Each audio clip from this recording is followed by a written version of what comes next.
In the year 1900, Galveston, Texas was a booming island city, the richest and grandest in the whole state, a place some called the Wall Street of the South. But on the 8th of September, with almost no warning, the deadliest natural disaster in all of American history rose up out of the Gulf of Mexico to destroy it.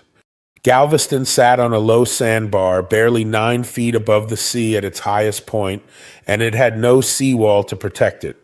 When forecasters in Cuba warned that a great hurricane was coming, the Weather Bureau dismissed them.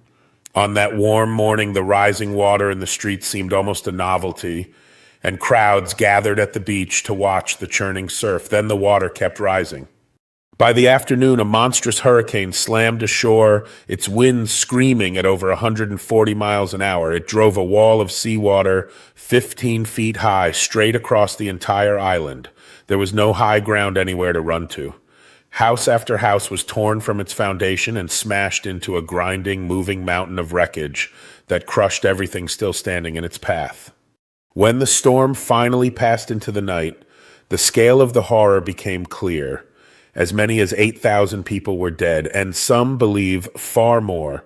It remains to this day the deadliest natural disaster ever to strike the United States. Entire families, entire neighborhoods had simply been swept away into the darkness of the Gulf.